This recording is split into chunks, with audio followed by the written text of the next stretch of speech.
I didn't hear him come in. 1 second I was glued to my screen, button mashing through a boss fight in Elden Ring *. The next I caught a shadow moving at the edge of my vision, and then there he was. Mason.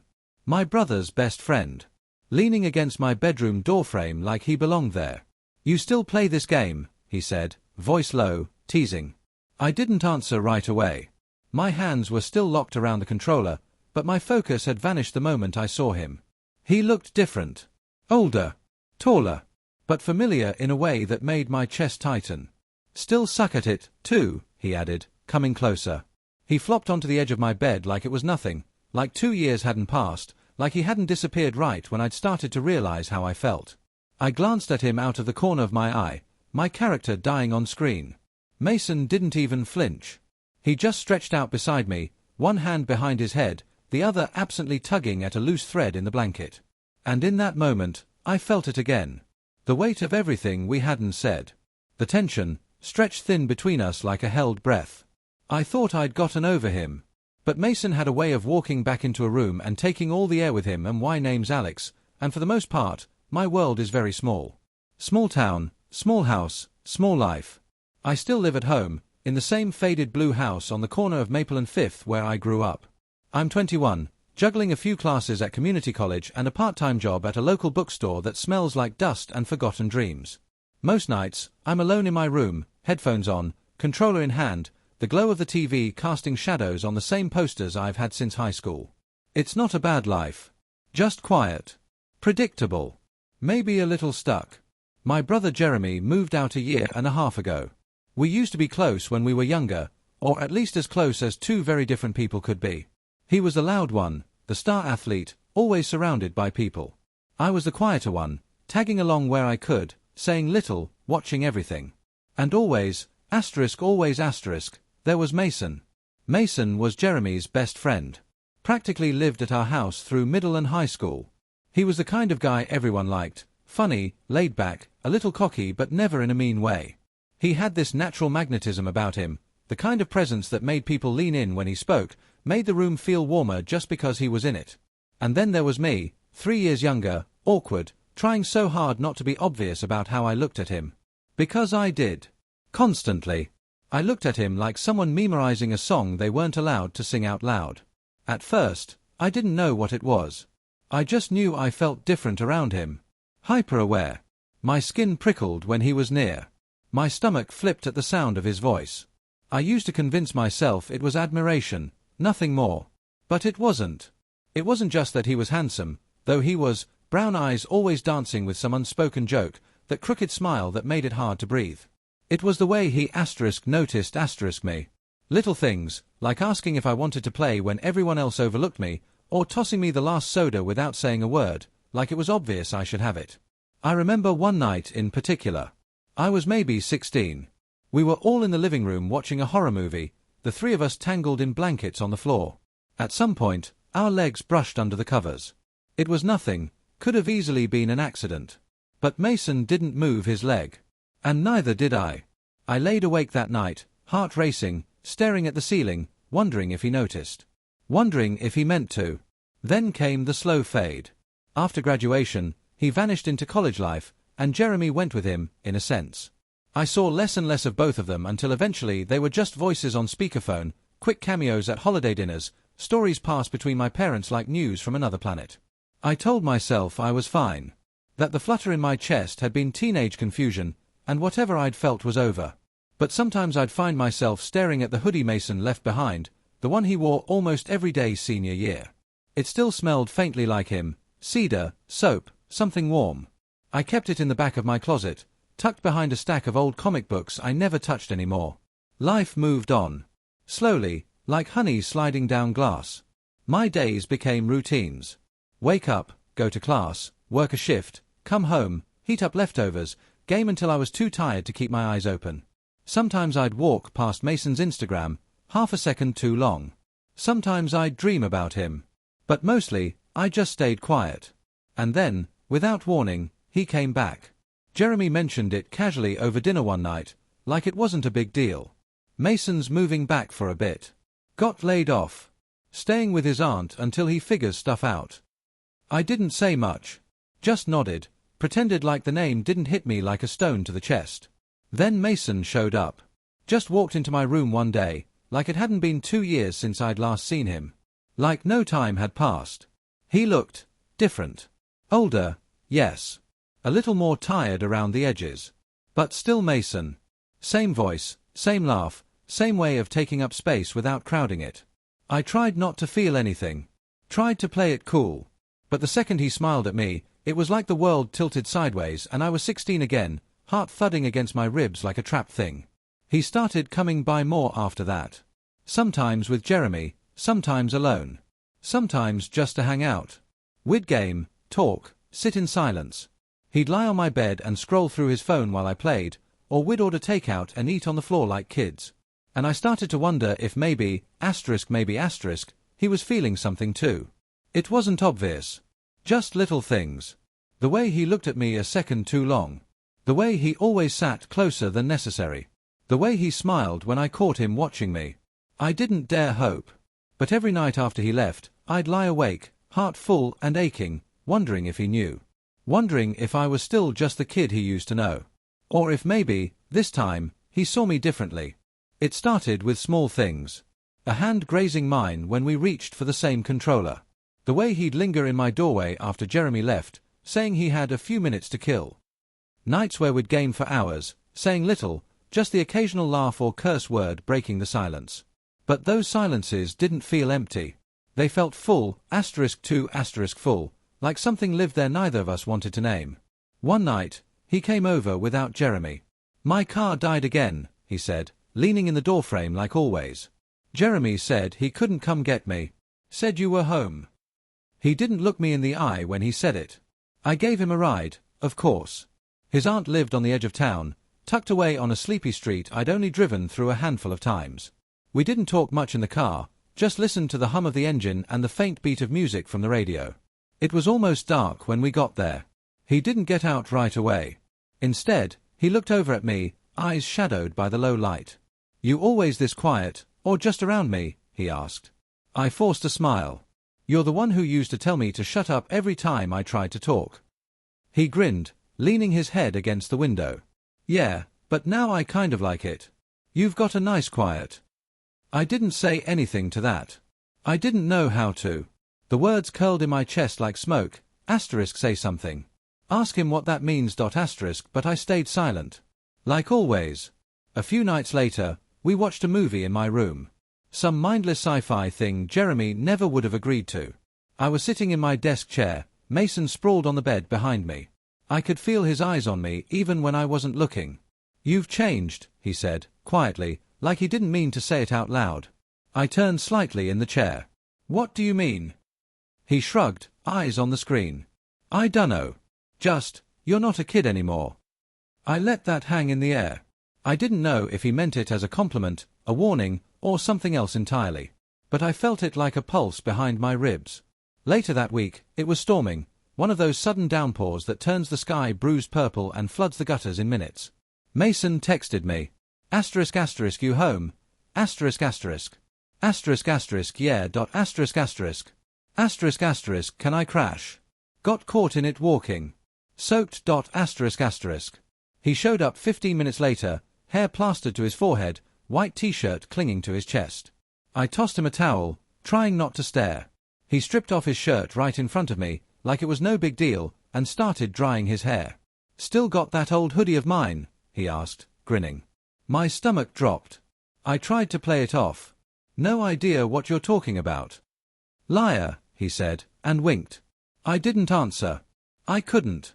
He ended up wearing one of my oversized shirts instead, and the sight of him in it did something to me I couldn't quite explain.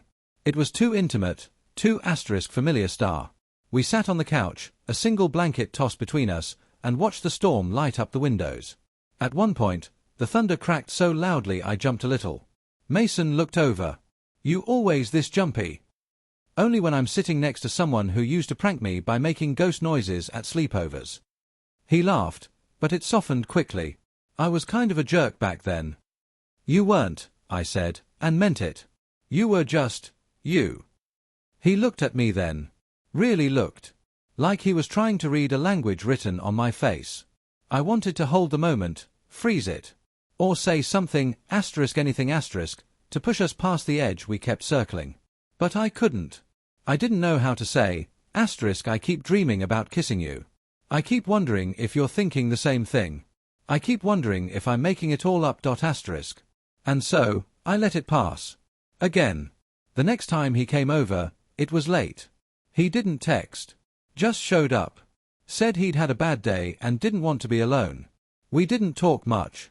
Just sat on the floor, backs against the wall, a record playing low in the background. He closed his eyes and leaned his head on my shoulder. I didn't move. Didn't breathe. Just let the weight of him settle into me like something holy. You always do that, he murmured after a while. Do what? Let me be. I glanced at him. His eyes were still closed. Sometimes, he said, voice barely above a whisper, I think you're the only person who sees me. Like, really sees me. Not just who I was, or what I'm supposed to be. Just, me. My heart cracked open. I wanted to turn to him. Say all the things I'd kept buried for years. Tell him I saw him, too, every version of him, from the reckless teenage boy to the tired man lying beside me now. But something held me back. Fear, maybe. Or timing. Or just the quiet ache of wanting something too badly to risk losing it. So instead, I said, you don't have to pretend here. He looked at me then, eyes soft and tired and full of something I couldn't name. And then he reached for my hand. Just rested his fingers on mine. Not laced, not pulling. Just asterisk there star. And I let him. We sat like that until the record stopped spinning. It happened quietly, like most important things do. A few days had passed since that night on the floor, when Mason's hand rested on mine and neither of us said a word about it. We didn't talk about it after, either. He came over again, same as always, and we fell back into our rhythm, gaming, joking, sitting too close. But something was different now. We both knew it. I could feel it in the silences, in the weight of his gaze when he thought I wasn't looking. I couldn't stop replaying it. His words. Asterisk you let me be. You see me. Asterisk. No one had ever said something like that to me before. Not even my own family. And the way he said it, it wasn't just appreciation. It was trust. Something deeper. Something asterisk more star. It was a Friday night when everything shifted. Jeremy had texted me earlier, saying he'd be out of town until Sunday. Mason showed up anyway, hoodie half-zipped, hair still damp from the shower. My chest tightened when I saw him, same as always, but this time it wasn't nerves. It was asterisk need star. Not even physical. Just, the need to understand what we were. What we asterisk could asterisk be. I was tired of floating in maybe. He kicked his shoes off and flopped onto my bed while I queued up some mindless game. You ever wonder, he said suddenly, if you've already met the person who knows you best? I looked over, startled. He was staring at the ceiling, hands folded across his stomach. Like, what if they're right there? What if you're already in it and don't even know it? Are you? I asked, softly. In what? In it. He turned his head then. Looked straight at me. No smile. No deflection. I think so. The air in the room changed. I set the controller down and sat beside him, careful, like I didn't want to startle whatever this was into disappearing. My heart was a live wire. Mason, I said, barely above a whisper. What are we doing? He didn't answer right away. Just exhaled and stared at the ceiling again. I've been trying not to mess this up, he said finally. You have no idea how many times I've told myself to just stay away. That it's safer. Easier. He sat up, elbows on his knees, voice rough around the edges. But I can't. I keep coming back here like it's gravity. Like I don't know how to stop. My mouth went dry. I could barely breathe. I don't know what this means, he said. I don't know what I am. I've never felt this way about another guy.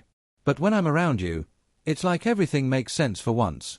I feel like asterisk me asterisk, not who I'm supposed to be. His eyes flicked to mine, searching. I'm scared, he admitted. But I don't want to lie to myself anymore. My chest cracked open at that. I reached out without thinking, my hand closing gently over his. His fingers twitched, then held on tight, like he'd been waiting for permission. I've felt like this for so long, I whispered. I thought it was just me. I didn't want to ruin what we had. You didn't, he said, voice shaking. You saved me. A long silence followed. The kind that felt sacred. And then, slowly, Mason leaned in.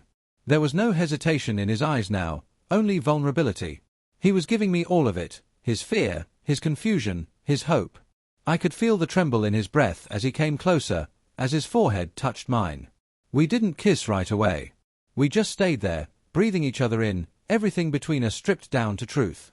Then, finally, soft, careful, he kissed me. Not like in the movies.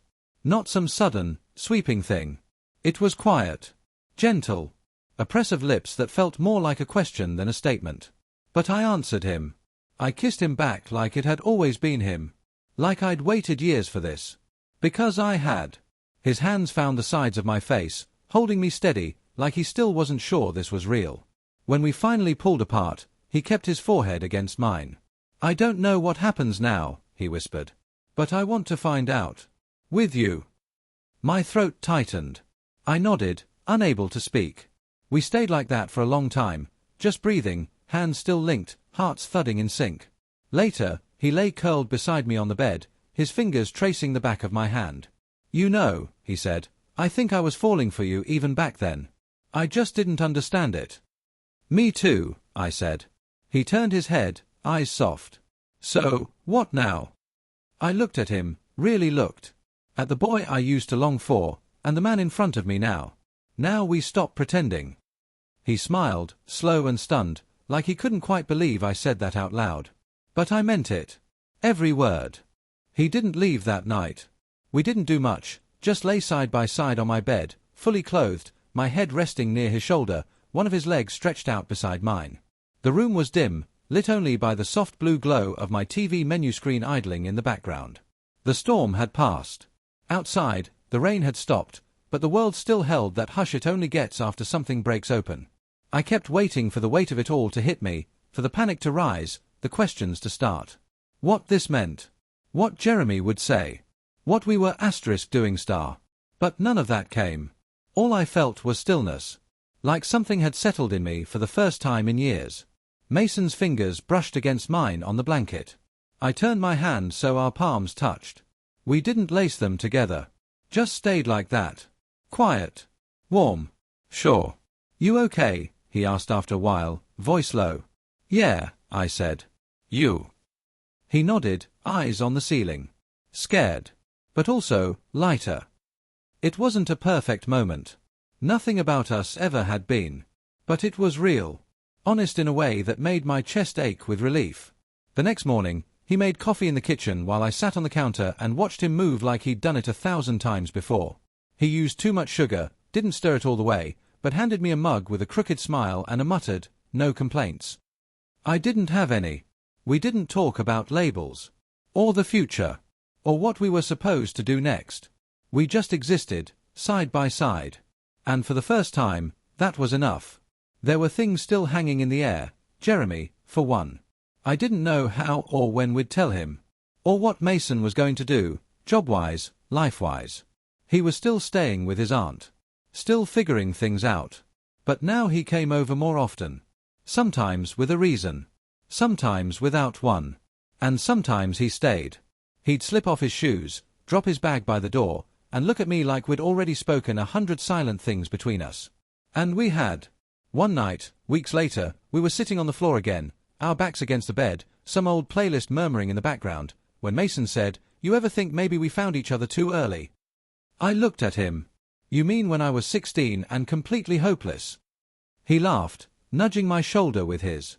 "No, I mean, maybe I wasn't ready back then. Maybe I wouldn't have appreciated it." You. I didn't respond right away. I thought about all the nights I spent lying awake, aching for something I couldn't name. All the silence. All the years of pretending not to feel what I felt.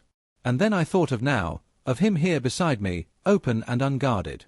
"I think," I said, "we found each other exactly when we were supposed to." He looked at me for a long time. And then nodded, like maybe he finally believed that too. We still don't have the words for everything. Sometimes it's a glance across the room. A shared laugh. A quiet look that says, "I see you. I'm still here." And that's enough. Sometimes I catch him staring at me when he thinks I'm not paying attention. Not with lust. Not with longing. With asterisk recognition star. Like he's still memorizing me in pieces, even now. And when our hands brush, when our knees bump under the table, when he pulls me close while pretending to reach for the remote, it's not dramatic. It's not loud. But it is love. The quiet kind. The slow-burning, steady kind. The kind I think I was always waiting for, even when I didn't know I was. And when I look at him now, this boy I once loved from afar and this man I'm learning to love up close, I don't feel scared anymore. I feel asterisk chosen star. We don't talk about that night much, not in words. But every time he walks through my door like he's coming home, every time his hand finds mine in the dark, I remember. I remember what it felt like to finally be seen. And to be brave enough to look back.